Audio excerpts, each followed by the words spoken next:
صراط مستقیم سے مراد محمد رسول اللہ آئے حق مانگے آقا دیں، اونٹ آئے حق مانگے آقا دیں، ہرن آئے حق مانگے آقا دیں، جنات آئے حق مانگے آقا دیں، ملائکہ آئے حق مانگے آقا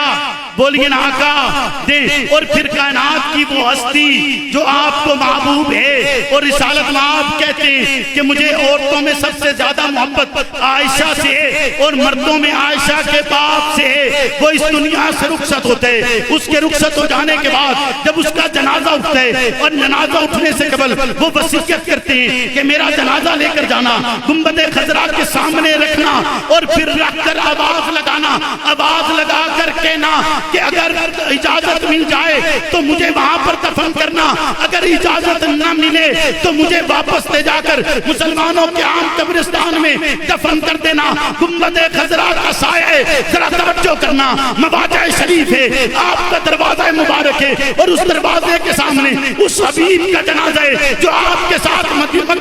چھوڑ کر آیا تھا، اس حبیب کا جنازہ ہے جس نے سب سے پہلے مسجد نبی کی جگہ کی قیمت ادا کی تھی، اس حبیب کا جنازہ ہے جس نے چادر آپ پہ ماری، اس حبیب کا جنازہ ہے جس نے اپنی جان آپ پہ ماری ہے، اس حبیب کا جنازہ ہے جسے سانپ نے ڈنگ مارا تو اس نے آپ ضبط کیے رکھے، آپ کو جگایا نہیں، اس حبیب کا جنازہ ہے کہ جو باہر نکلتے ہوئے رسالت میں آپ اس کے لیے دعا کرتے ہیں، اللہ میرے گھر کے سامنے جنت میں ابو بکر کا گھر بنانا، اس حبیب کا جنازہ ہے جو آپ کو کاندھوں پہ سوار کر کے غار کی سیڑھیاں چڑھتا ہوا نظر آتے ہیں، اس حبیب کا جنازہ ہے جو آپ کے ساتھ چلتے ہوئے کبھی آگے دوڑتے، کبھی پیچھے دوڑتے، کبھی دائیں دوڑتے، کبھی بائیں دوڑتے اور اس کی انگلیاں تک زخمی ہو جاتی ہیں، اس حبیب کا جنازہ ہے جس سے پوچھا جاتا ہے بتاؤ یہ کون ہے تو وہ جواب میں کہتے میرا امام ہے، میرا رہبر ہے، میرا پیشوا ہے، مجھے راستہ دکھانے والے، سیدھے راستے پر چلانے والے۔ حضرت حسن بصری کہتے ہیں کہ صراط مستقیم سے مراد محمد رسول اللہ اور انمدارین سے مراد ابو بکر عمر ہے۔ اس ابو بکر کا جنازہ